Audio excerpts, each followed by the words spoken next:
President Trump calling out California Governor Gavin Newsom and the UK for their, quote, inappropriate new climate deal. Telling Politico, quote, the UK's got enough trouble without getting involved with Gavin Newsom. Gavin is a loser. Everything he's touched turns to garbage. His state has gone to hell, and his environmental work is a disaster. Senior White House Deputy Press Secretary Kush Desai joins me now. Kush, is the White House going to try and quash this deal under the argument that, look, deals like this are the purview of the federal government and not a state? Well, look, President Trump is absolutely right to call out Gavin Newsom's little international deal-making foray. The reality is that the green or clean energy scam policies that Gavin Newsom is doubling down on and now making international deals with have a proven track record of failure.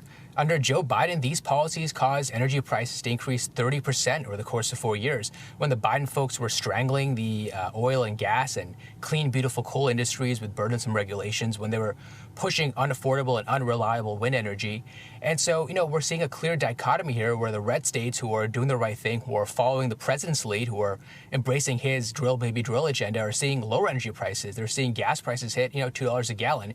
California, gas prices are almost $5 a gallon. So not only is it inappropriate, Gavin Newsom's also just doubling down on a policy agenda that does not work and is making life worse for the people of his state. So what's the White House response to Newsom overall touring Europe and telling European leaders, again, he's a state governor, he's not a president who works on foreign policy.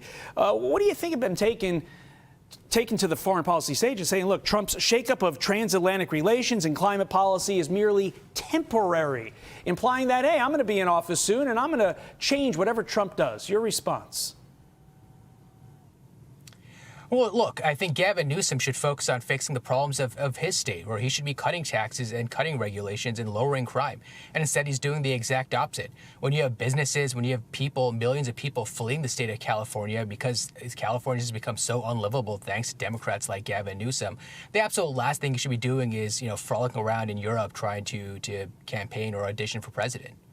On Thursday, President Trump expected to be in Rome, Georgia, swing state Georgia, to give remarks on affordability and the economy. Kush, is the White House messaging on affordability getting through to the American voter? Because, look, the numbers that are out there are pretty good, but it's all about the feel when that voter goes into the voting booth in November. What say you? Is the message getting through? For sure. Look, the fact of the matter is that over the past year, real wages, meaning inflation-adjusted wages, have gone up $1,400. That's a big and market change from the Biden era, when Americans were consistently getting worse off, meaning their money was going less far than it used to. But we recognize that much work remains. The president is never satisfied. We've recouped $1,400 of the $3,000 or so that Americans lost under Joe Biden.